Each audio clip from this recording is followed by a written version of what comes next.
amis, on est présentement au cœur de l'hiver, hein, l'hiver québécois, fin du mois de février. Pour moi, c'est une période en photographie qui est un peu plus tranquille. Non pas parce que l'hiver, c'est vraiment une super belle saison pour faire de la photo. Hein. Les mammifères, entre autres, ont une belle fourrure. Les paysages sont sublimes. Mais moi, ma spécialité étant la macro puis le sous-marin, on s'entend que l'hiver, pour moi, c'est un peu plus tranquille. Alors, ça me laisse du temps pour réfléchir. Et présentement, je suis à la maison du fond de la forêt. Et qui dit fond de la forêt dit que mon terrain, hein, c'est autour de chez moi, c'est vraiment la nature à perte de vue avec beaucoup d'animaux.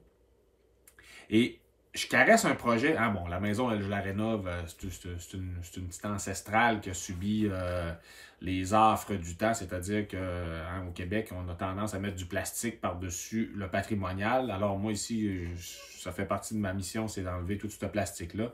Entre autres, le plancher ici, il y avait du plancher flottant. Puis il y avait, bon, je suis allé chercher le bois de grange, puis tout ça. Donc à l'intérieur, hein, les portes, il me reste les portes enlevées aussi. Là, ça, c'est des portes en MDF. Je veux ramener vraiment quelque chose qui est respectueux du patrimoine. Mais à l'extérieur, quand j'avais acheté cette maison-là, j'avais aussi comme projet d'organiser mon environnement immédiat extérieur pour que ça devienne comme un genre d'oasis pour la nature. Parce que on s'entend dans une forêt, hein, t'as des grandes étendues boisées, mais c'est pas tous les secteurs qui sont aussi rentables les uns que les autres. Souvent, hein, la nourriture est pas c'est pas si facile que ça à trouver pour les animaux. Alors moi, je me disais, ici, je voulais faire un aménagement extérieur pour favoriser les animaux, pour les aider. Évidemment, bon, en ville, on commence par planter des arbres, ça procure des abris et tout ça. Ici, j'ai vraiment pas besoin de planter des arbres, il y en a des millions tout autour tout autour de la maison. Hein? Au nord, j'ai à peu près 20 km de forêt avant de tomber dans un village de 300 arbres. Et au sud, la frontière américaine est à peu près à 500 mètres. C'est des grandes forêts. Il y a le parc national Baxter dans le Maine, juste à côté. Alors ici, sur le terrain, il y a vraiment plein d'animaux. Il y a de l'orignal, il y a du chevreuil, il y a du coyote, il y a du renard, il y a du pécan, bref, il y a de la gélinas tupée à profusion, c'est plein d'oiseaux, de l'hermine, des musaraignes. Il y a beaucoup de choses, il y a beaucoup de stock. Mais moi, je voulais organiser ça pour favoriser plutôt la microfaune, hein, ce qui est ma spécialité à moi. Je ne suis pas vraiment tourné vers les grands cervidés, puis bon, même si je fais des photos de temps en temps des ours, puis tout ça, là, il reste que je me spécialise davantage dans la microfaune. Ce qui est plus simple quand on veut organiser ça autour de la maison. Alors moi, ici, mon plan, hein, le temps m'a permis le temps hivernal m'a permis de vraiment organiser ma pensée, puis d'organiser ma motivation, puis de me dire, OK, là, ce printemps-ci, je le fais pour vrai. Alors, moi, j'avais toujours dans l'espoir d'aider les chauves-souris. On sait que les chauves-souris ici, en Amérique, elles ont été vraiment, mais vraiment décimées par ce qu'on appelle le syndrome du museau blanc. Hein, c'est un champignon qui a été amené par des Européens dans des grottes américaines. Hein, ils sont venus avec leurs bottes. Puis c'est un champignon finalement qui était collé à leur semelle. Puis ici, ça a fait des ravages fulgurants. On a perdu entre 90 et 98-99% de nos populations de chauves-souris. Moi, quand j'ai acheté cette maison-ci, il y a à peu près 15 ans de cela maintenant, on voyait le soir des chauves-souris. Là, présentement, ça fait vraiment plusieurs années que je n'ai pas vu de chauve-souris. Alors, je m'étais dit que je voulais faire des genres d'abris. C'est comme des cabanes où les chauves-souris sont capables de s'installer ça fait des dortoirs finalement. Alors, j'ai ça dans mon projet. J'ai déjà commencé à planter beaucoup de fleurs, ce qui me permet d'attirer énormément de colibris. Ici, au Québec, on a le colibri à gorge rubis. Il y a beaucoup de personnes qui les nourrissent avec des petites mangeoires puis du jus sucré, là, de l'eau sucrée. Moi, je suis pas vraiment à l'aise avec ça parce que si tu changes pas régulièrement ton eau, tu as des chances de contaminer finalement tes oiseaux puis d'avoir l'effet inverse que ce que tu veux. Hein. Tu veux les aider, surtout quand ils arrivent au printemps de leur longue migration, ils ont besoin de sources de nourriture. Alors, quand ils arrivent autour de chez toi, si tu les empoisonnes avec de l'eau sucrée, alors moi, je préfère, puis c'est en plus une économie d'énergie, je préfère planter des fleurs. Alors moi, au printemps, ici, là, j'ai déjà un parterre en avant, c'est des fleurs qu'on appelle dans le langage familier des pulmonaires. Hein, c'est une plante qui fleurit très tôt au printemps et j'ai déjà plein de colibris avec ça. Ça me permet aussi d'avoir des papillons, ça me permet d'avoir beaucoup d'insectes. Hein. Moi, entre autres, j'ai cessé de tondre la pelouse. Là. On est dans le bois. Là. Fait que, tu sais, tondre la pelouse pour tondre la pelouse. Non, je laisse ça aller. Puis ça m'a permis vraiment d'avoir beaucoup d'insectes. Je suis capable de faire les photos juste sur mon terrain. Il n'y a pas de problème. Alors, dans mon plan d'aménagement, je veux continuer à avoir davantage de fleurs, les diversifier. Être capable d'attirer plus d'insectes. Ça, c'est facile. Hein? Il s'agit de planter, puis on laisse aller. Je veux aussi planter des arbres fruitiers. Parce qu'ici, dans la forêt, hein, c'est essentiellement une forêt de conifères. Il y a du feuillu aussi, mais c'est beaucoup du conifère. Alors, pour aider les animaux, avoir des arbres fruitiers pour les oiseaux, hein, c'est une chose qui est super. Fait que là, on va installer ça ce printemps-ci. On va y aller avec des arbres fruitiers. Ce qui est aussi souvent recherché en forêt par les animaux, c'est de l'eau. Alors, ici, autour de la maison, j'ai des grosses populations de rainettes crucifères, des grosses populations de crapauds d'Amérique, de grosses populations de grenouilles des bois, la grenouille léopard. Alors, je veux creuser un bassin pour les aider pour la reproduction qui viennent pondre autour de la maison. Tout ça dans une optique aussi hein, de photographie. Là, hein. Moi, c'est sûr qu'à partir du moment où j'ai ces animaux-là à quelques pas de la porte de la maison, ben, c'est plus facile pour faire des photos. Ça me permet d'imaginer des stratégies photos que je peux appliquer après ça plus loin en nature, mais de commencer à développer des stratégies ici. Alors moi, pour les amphibiens, ben, il y a ça que je veux faire là, ce printemps-ci. Un bassin, avoir de l'eau. Et j'ai aussi, les anciens propriétaires, ils ont jeté des piles de bardeaux d'asphalte dans le bois. Bon, ça, je voulais les ramasser. J'ai trouvé ça il n'y a pas si longtemps. C'est à travers les arbres que j'ai proche de la maison. Il y a des piles de bardeaux d'asphalte. Je vais les jeter pour la majeure partie, mais je vais m'en garder quand même une série. Parce que c'est un truc, ça. Hein. Pour les reptiles, ici, on a deux espèces de couleuvres. On a la couleuvre rayée, évidemment, qui est à peu près omniprésente sur tout le territoire québécois. Mais on a aussi la couleuvre à ventre rouge. Je ne l'ai jamais vue, celle-là. Alors, je vais essayer avec les bardeaux d'asphalte. Tu mets ça tu mets ça à terre, puis le soleil qui plombe sur les bardeaux d'asphalte qui sont noirs, ça fait comme des points de chaleur. Puis les reptiles, qui sont des animaux à sang froid, vont venir se glisser en dessous de ces bardeaux-là pour venir se chauffer là, le matin après une nuit froide. Parce qu'ici, c'est quand même assez froid. Hein, on est dans les montagnes, on est au sud, mais on est quand même dans les montagnes. Alors, c'est pas une température qui ressemble beaucoup à Montréal. C'est quand même assez frais. Alors, les reptiles cherchent des points de chaleur. J'ai des roches, j'ai une rocaille en avant, puis déjà, souvent, là, je me lève le matin, puis j'ai des couleuvres rayées qui sont couchées sur les roches pour se faire chauffer. Puis le truc du bardeau d'asphalte, hein, ça m'a été transmis par des biologistes qui étudiait la couleuvre brune, qui est une espèce menacée dans le coin de Montréal. Puis c'était la façon qui procédait là, pour les regrouper, puis être capable de les voir, puis de mieux les étudier. Alors ça, on va faire ça aussi.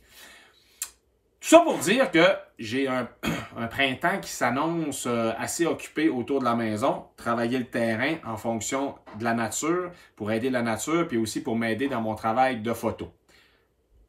Mois de février, ça veut dire qu'on est quand même encore à plusieurs semaines de ça. Je vais bien sûr tout vous filmer ça. Je vais documenter ça. On va voir mes bons coups, mes erreurs que je vais faire. On va discuter si vous avez des questions, je vais pouvoir vous faire part de mon expérience, puis on va regarder les résultats que j'obtiendrai. Mais ça, on ne commencera pas ça avant le mois. Ici, là, la neige fond, c'est pas mal fin avril. Là. Fait que ça va être dans quelques mois encore. Mais d'ici là, il y a des choses qu'on peut faire dès maintenant. Et là, ce qu'on va faire aujourd'hui, c'est que je vais vous parler de l'asclépiade. On va partir des semences d'asclépiade. Hein, j'ai ici des sachets. Voilà. Ça, c'est des petites graines. Ça vient à l'intérieur de l'enveloppe. Il y a un autre petit sachet avec des graines d'asclépiade. Pourquoi je vais planter des asclépiades? Parce qu'au Québec, ça a été considéré longtemps comme une mauvaise herbe, l'asclépiade. C'est une plante qui vient quand même assez haut. Hein, ça peut mesurer à peu près 1,5 m. Puis ça fait des belles fleurs comme ça. Mais au Québec, on a vraiment, désherbé tout ce qui s'appelle les petits fossés. Puis c'est des endroits que l'asclépiade apprécie particulièrement. Alors, on a perdu la majeure partie des populations d'asclépiades. Au bout du compte, qu'est-ce que ça a comme impact? C'est que ça a contribué de façon spectaculaire au déclin des populations de monarques. Hein, ce papillon migrateur qui part du nord de l'Amérique pour aller passer l'hiver au Mexique. Évidemment, ce n'est pas juste une génération qui va faire toute cette migration-là. C'est plusieurs générations, 2, 3, je pense, de générations de monarques qui vont partir du Québec, puis qui vont partir du Québec, puis qui vont aller passer l'hiver au Mexique, puis qui vont revenir après ça au printemps. On a perdu quelque chose comme 90% des populations de monarques. Et le fait est que le monarque pond ses œufs strictement sur l'asclépiade. Pourquoi? Parce que c'est une plante vénéneuse. Alors, la chenille, quand elle grandit puis elle mange les feuilles de l'asclépiade, la chenille devient elle aussi venimeuse. Elle ingère le poison de la plante, puis ça lui procure une protection pour les oiseaux et les autres prédateurs des buissons. Alors, si on veut aider les monarques, il faut planter de l'asclépiade. Puis ça, c'est une campagne de la Fondation David Suzuki. J'ai acheté les graines à cet endroit-là. Hein, le monarque, c'est ce papillon-là, un papillon qui est magnifique. Et ici, où je suis, c'est-à-dire dans Chaudière-Appalaches, à peu près à la hauteur de Québec, on est dans un endroit où on est capable d'avoir des monarques.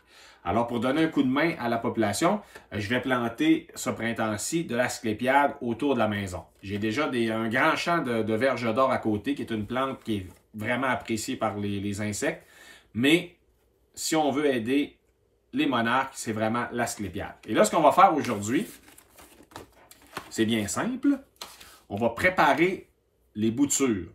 Parce qu'il y a deux façons de planter de l'asclépiade. On peut soit planter directement les graines à l'automne sur votre terrain, mais l'efficacité est un petit peu plus difficile. Si on va avoir un meilleur taux de succès de germination, c'est vraiment de travailler à l'intérieur au printemps. Hein, on va travailler avec une petite serre. Ça coûte vraiment pas grand-chose. Hein, ça m'a coûté, je pense, ça a coûté 5 ou 6 $ cette affaire-là. C'est une genre de petite serre comme ça qu'on va utiliser pour faire germiner de l'asclépiade. Hein, il y a comme des petites roulettes de terre comme ça qu'on va mouiller. Puis on va planter les graines germinées là-dedans. Mais ça, on va faire ça dans 1 mois seulement. Là, vous allez dire, mais là, pourquoi tu dis que tu commences aujourd'hui? Qu'est-ce qu'on va faire aujourd'hui? C'est qu'on va stratifier nos graines. Qu'est-ce que ça veut dire, ça? C'est que l'asclépiade, étant donné que c'est une espèce nordique, les graines passent l'hiver dans la nature. Alors, si on veut les stimuler, si on veut les stimuler, on doit simuler ces conditions-là. Alors, on va prendre un plat de plastique, du papier qu'on va mouiller. Puis là, on va mettre les graines dans le papier mouillé. Puis on va mettre ça au réfrigérateur pendant 30 jours. Et ça va stimuler les graines qui vont commencer à germer. Quand les graines vont être germées, on va les planter dans la serre. Puis là, on va avoir, ça va commencer à faire des petits plantules. Puis là, rendu au mois, faut plus qu'il y ait du gel au sol. Là.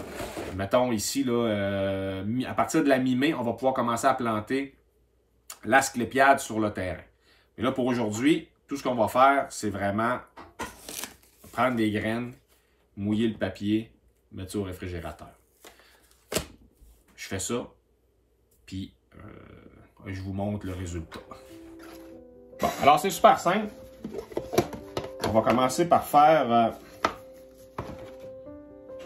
un fond de papier. J'ai pris du papier hygiénique, c'est bien simple. Du Scott Towel, ça ferait très bien aussi, mais j'en avais pas. Fait qu'on met ça dans le fond comme ça. On met un peu d'eau pour bien mouiller le papier. On va commencer par sortir nos graines.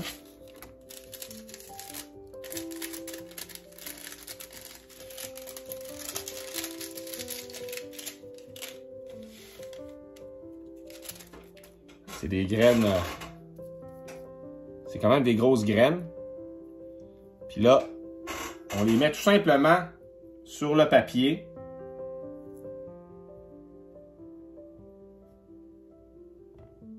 Bon, quand on trouve qu'il y en a assez, on remet une couche de papier.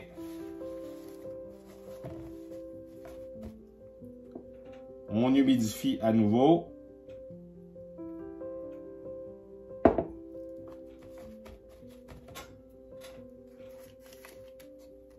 On remet des graines.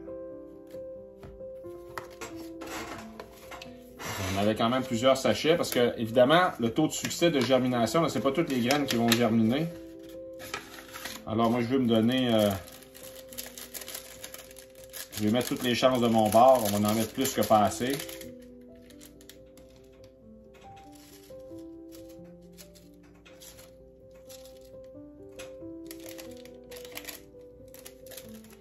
Un autre papier. Et voilà, c'est aussi simple que ça. On ferme le pot hermétiquement. J'ai des centaines et des centaines de graines d'asclépiade là-dedans. Et tout ce qui reste à faire après ça, c'est mettre ça au réfrigérateur pendant au moins 30 jours. Là, nous, on a vraiment du temps avant que le printemps s'installe. Alors, je vais les laisser plus que 30 jours. Puis dès que je vais voir qu'ils commencent à germiner, ben, oups, j'ai tiré le papier partout à terre. Quand ils vont commencer à germiner, ben, je vais les planter comme ça dans la terre, puis ensuite, on va transférer ça sur le terrain. Alors voilà, ça c'était une étape qu'on pouvait faire avant de travailler vraiment sur le terrain. Alors, je vais vous tenir au courant. Ces vidéos-là vont s'insérer dans mon autre contenu là, qui est plus photographique. Mais ça va vous permettre de suivre le déroulement de mon plan de création d'une oasis en pleine nature pour les animaux et la photographie. Alors voilà mes chers amis, j'espère que ça va vous intéresser cette histoire-là.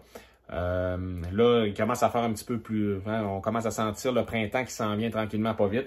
Alors, je commence à préparer mon contenu là, pour les amphibiens. Là, cette année, ce printemps-ci, je compte bien faire beaucoup de photos d'amphibiens. Alors, je vais bien sûr vous montrer tout ça. Si vous n'êtes pas abonné, bien faites-le. Puis moi, je vous dis, on se revoit dans une prochaine vidéo. Salut!